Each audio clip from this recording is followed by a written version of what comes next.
जहां तक बाबरी मस्जिद की बात है, हमने बता दिया कि बाबर जो है वो हमारे लिए आक्रांता था, उसने हमारे ऊपर जुल्म ढाए हैं।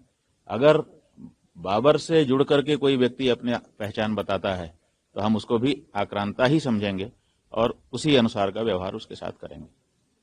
इस तरह का बयान पूरे देश में इस समय माहौल ठीक है, माहौल तो बनता ही रहता है, माहौल का क्या करेंगे, कोई न कोई माहौल खड़ा कर देता है।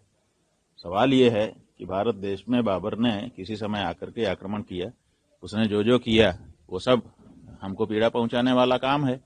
अब आज की तारीख में अगर कोई व्यक्ति उसी के साथ अपने आप को खड़ा रखता है कि हम बाबर के लोग हैं, तो बाबर के लोग हैं तो बाबर जैसा ही ट्रीटमेंट उनके साथ करना चाहिए, है कि नहीं? तो बाबर के साथ जो खड़ा होगा हम उसको बाबर ही समझेंगे और आज की तिथि में बाबर के साथ जो व्यवहार होना चाहिए वही किया जाएगा।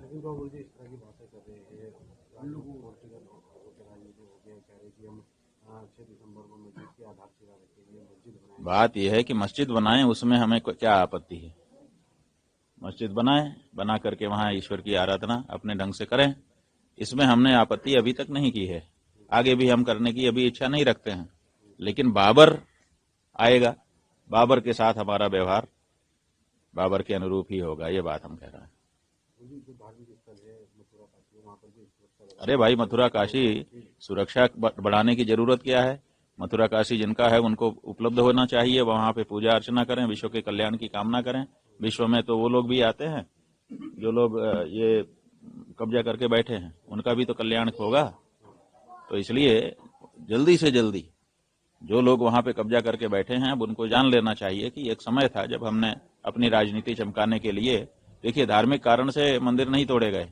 इस्लाम कभी नहीं कहता है कि किसी के उपासना स्थल को तोड़ करके वहां पर अपनी उपासना करने के लिए जगह बनाओ, वो इस्लाम में उचित नहीं माना जाता है।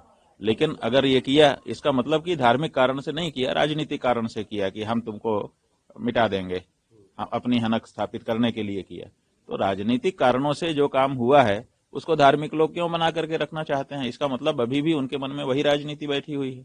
इसलिए हमारा यह कहना है कि मुसलमानों को बैठ करके इस बारे में विचार करना चाहिए कि मेरे धर्म के अनुसार क्या उचित है, मेरे संप्रदाय, मेरे मजहब के अनुसार क्या उचित है।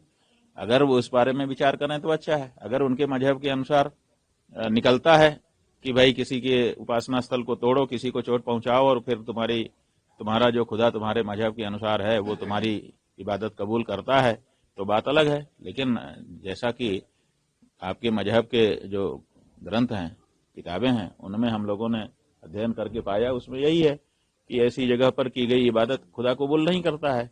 तो आप काहे के लिए ये मशक्कत कर रहे हो रोज इकट्ठा होकर के, जब इबादत खुदा कबूल कर ही नहीं रहा है उस जगह पर की गई? तो इसलिए ये राजनीतिक कारण से तोड़ा गया था। उस समय की राजनीतिक परिस्थितियां अलग थी, आज की राजनीतिक परिस्थितियां अलग हैं। इसलिए अब राजनीतिक चीज को धार्मिक लोगों को आगे लेकर के नहीं चलना चाहिए।